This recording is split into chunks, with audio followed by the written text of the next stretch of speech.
Well, the recording for this week, we have right here the first unit.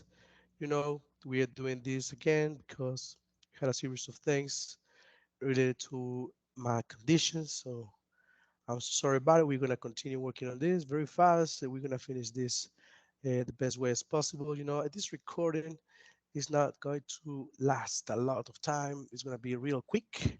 We have different questions, different things to do here. Basically, we are going to be focused on speaking, listening, and speaking. All right. So all of the activities will be related to recordings, not video recordings, only voice recordings. So I want to explain that before we finish. I'm kind of sick, so sorry for the interruption for this. All right, so let's continue. I'm gonna play this recording right now, okay, so you can listen to the topic, okay. Then I'm gonna ask you some questions, and I'm gonna write them right here so you can answer. You can answer all of the questions that I ask in that recording message, okay. So I'm gonna explain that later. Okay, so here we go. Viewpoint, Student's Book, Level 1, Page 10, Unit 1, Social Networks, Lesson A, Speed Friending. 1. Getting to know each other. A. Read the article. Why do people go to speed friending events? What happens at this kind of event? Make new friends and network fast. These days, we live life in the fast lane. We insist on fast food, quick service, high-speed downloads, instant messaging, and immediate responses. So why should we spend time making new friends? At a speed friending event, you have just a few minutes to ask and answer questions before moving on to the next person. If you find people you'd like to get to know better, you can contact them after the event. Here are the kinds of questions that people ask. 1. How do you like to spend your free time? 2. What music are you listening to these days? 3. What was your most valuable possession as a child? And now? 4. Can you say no to chocolate? 5. When did you last stay out after midnight? Where were you? 6. Who's your favorite celebrity? 7. Have you ever won a prize or a contest? 8. What word describes you best? All right, so well, basically, this is the first part of this thing. They say that there is an event where people gather and they start asking questions to make new relationships. So the first question to ask here, let's put it here on these notes. This is the first questions that you have to record. You have to answer. Actually, I'm going to explain this very fast. All of the questions that I write here, all of these questions, we you have to record. Okay, let me put it here. You have to record your answer, okay, and send them on the classroom, right? So this is something you have to do, okay, after you watch this recording. Okay, so well, let's go with the first question here. The first question would be: Are you interested? Are you interested in having more friends or not? No, or we can ask this question another way. We can say, are you interested in meeting new people? Of course, this is a question that depends on your personality. Okay, there are lots of personalities right there. Many people say, okay, you know what? I don't like people. They can say that because they are more introverts. No, so they feel like they don't want to have these social meetings. They feel like they don't want to have any contact or any relationships then. However, they have a group of friends. They have a group of close friends. So it doesn't mean that they are kind of antisocial people, but they do have a circle of friends. Okay. Now, on the other hand, we can find other people who are very extrovert, okay, and they like meeting new people, and they are very outgoing, right? This is the definition right here, okay? Outgoing. An outgoing person is a person who always, sorry, an outgoing person is a person who always has a good attitude towards meeting new people, right? And these people usually tend to um, be in at the parties, at the meetings, at the cafes, at the bars, at any type of events, right? So they are very sociable people. Now, these are questions for you. Okay, I'm not saying that being introvert is bad, and I'm not saying that. Of course, both ways are very respectable, and we have a lot of types of personalities, right? We have to respect that and continue. I mean, continue with our lives in a certain way. For example, I have had a lot of uh, students who are very introvert, and I respect that. Other students who are more extroverts, so I respect that as well. I always like to be. I mean, just listening to their experiences. For example, one of the experiences I would like to share right now here with you, related to my introvert students, is that they feel like the world is not capable of understanding different situations that they have, and they consider that the popular culture, or they consider that the world, or in most of people don't know exactly what the purpose of life is. They see people as very different ones, so that's why they don't really feel like meeting, or they don't feel like they would like to maintain a certain contact with the rest of the world. On the other hand, one of the experiences that I found on the extrovert people, that they really feel kind of like they feel like adventurous.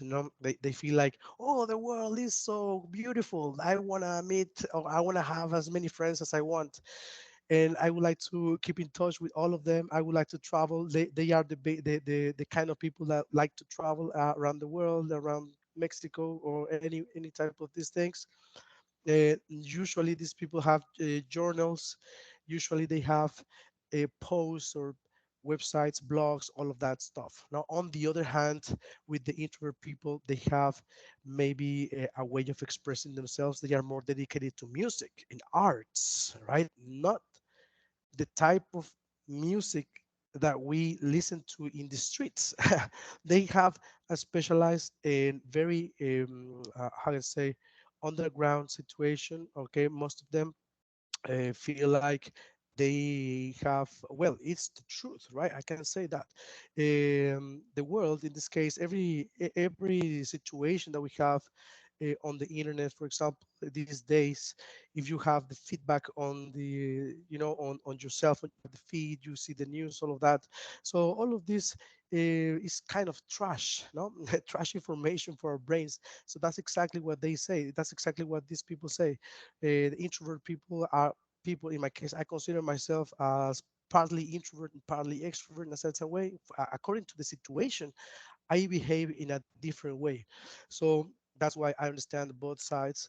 In this case, with the introvert people, according to my experience, the people, the ones that I've known, the ones that I've met, they say that we should be focused on more serious things, no? And that's why they dedicate their time, or most of the times, sorry, most of the time is dedicated to reading, researching, or maybe doing something else, but not this kind of outdoors activity like going to concerts, or maybe like meeting with friends, have parties. They reserve, not they are very reserved. They keep themselves to themselves. You see, that's exactly what they are, and I understand that. Now, in my own experience, I can tell you that I'm a kind of a introvert in that way. I have been into a lot of situations more this year, so I can tell you that ultimately that's the way I like to see my reality. Eh, on the other hand, we can see on the other side, extrovert people, outgoing people are very contagious. So every time that I meet this kind of people, the people who are very extrovert, very outgoing, I really like them. I really like these people because they really, you can feel the energy. You see, you can feel the energy, and they are contagious because they have all of the mood. No, they have the mood to do something. And sometimes when you are very enclosed in your reality, you can have a kind of fear, and you say, no, I'm not, I want to stay here, I don't want to go out because I feel like I'm better here. This is my comfort zone. I don't want to go and do something else.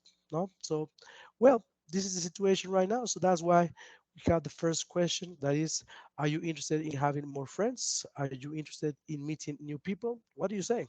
Right, that's the question number one. Okay, so let's continue.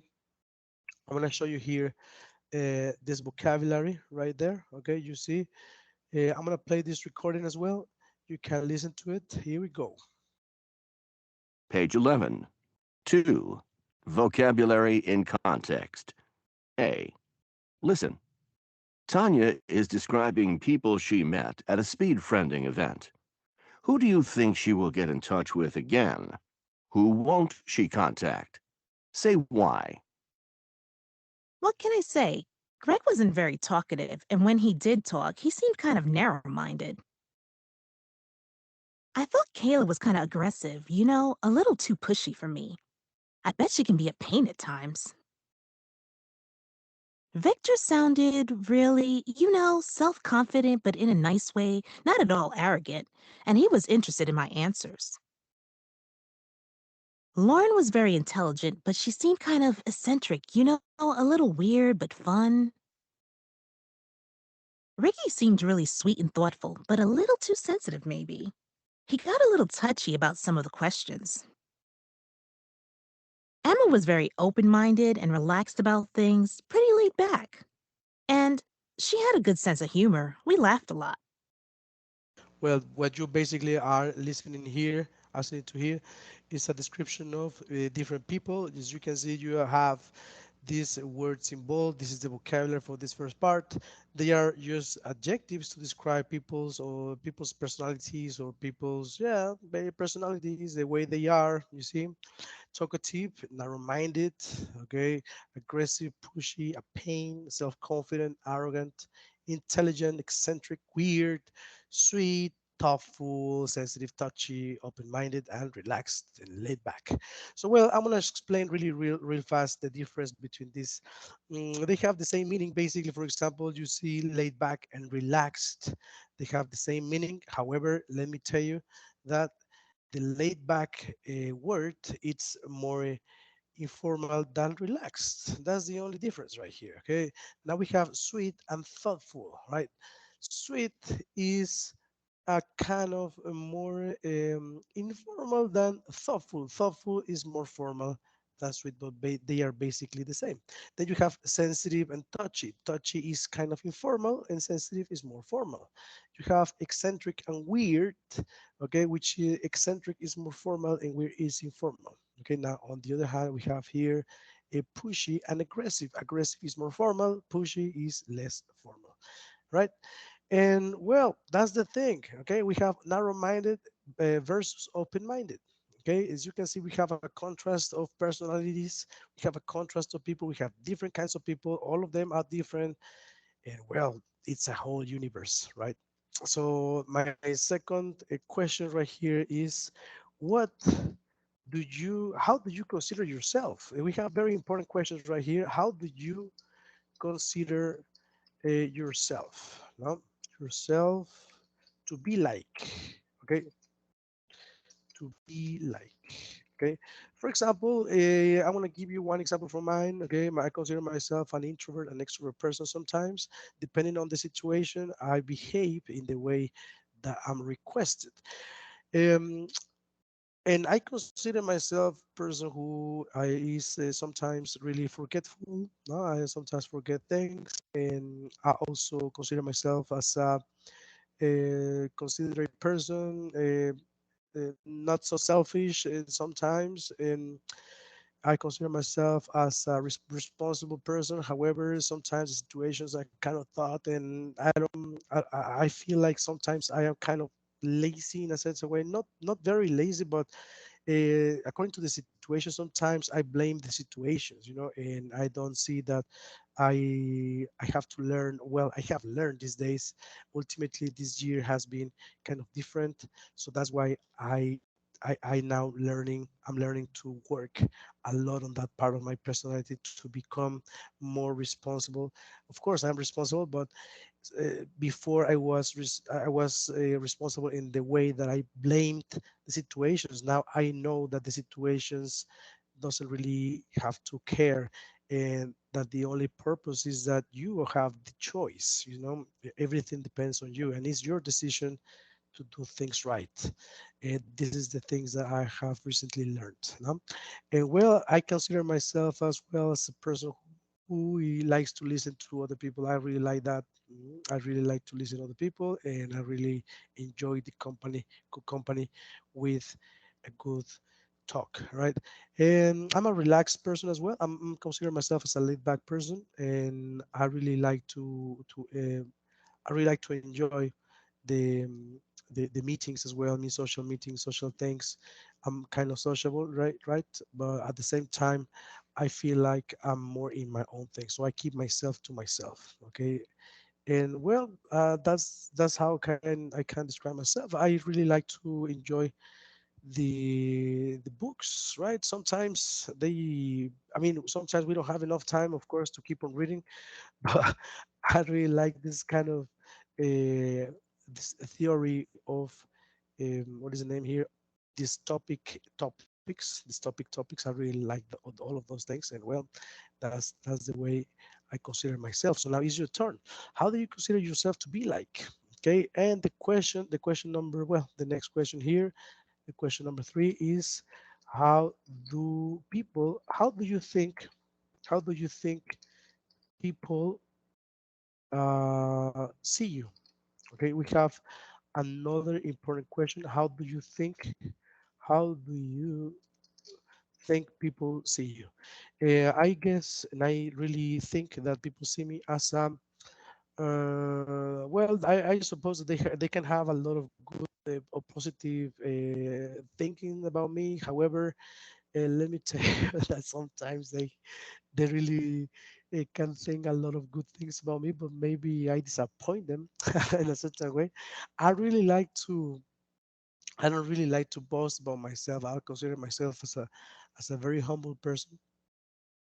I'm kind of many people consider or maybe think that I'm very kind. Well, that's the truth. Sometimes I'm very kind. I'm very relaxed as well. Kind of eccentric, kind of weird. Sometimes you can tell, no, because sometimes I say stupid or crazy things. So that's why maybe some people say, "Oh, maybe man, well, Caesar is kind of crazy." However, I'm just doing my thing. It can be a pain for some people. For example, can say that I'm kind of annoying sometimes. Well, I'm very understanding as well. That's what they say. All right. Now, the number four, let's continue here. And basically, we have to discuss these questions. All right. Da-da-dan. These are the questions that you have to give me, right? This is the activity number two. Okay. These are the second recording. Okay. Let me put here. Second recording. Dun, and the first question, as you can see, it's here. Think of three good friends. How would you describe them? Okay, that's the question number one. Okay, let me put it like this, right? These are the questions that you have to answer. Number one, think of three good friends. How would you describe them? Number two, all right, you can see here, are there things about your friends or people you know that, that you don't like? For example, is something that you don't like from your friends.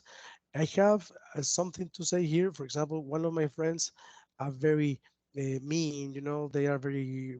They don't wanna when they go to parties.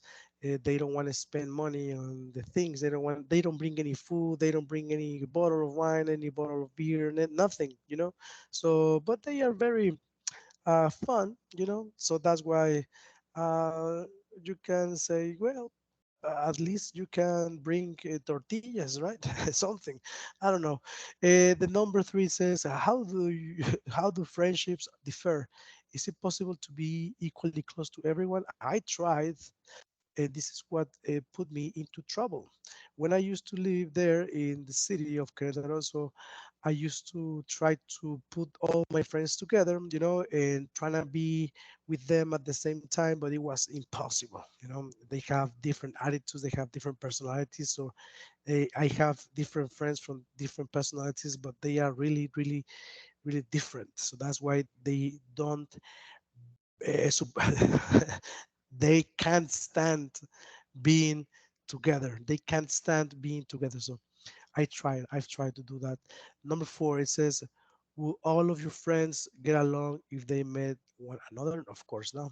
Of course not, because they are very different. That's the way it is. Number five, it says, what do you think about speed friending as a way to make new friends? Well, these days you don't meet people in that way. Okay.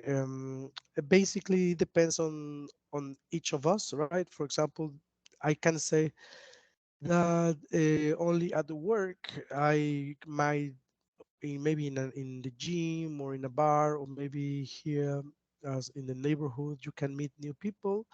However, they are not very trustworthy. According to the situation these days, it's very dangerous to be in this type of events, speed friendly events.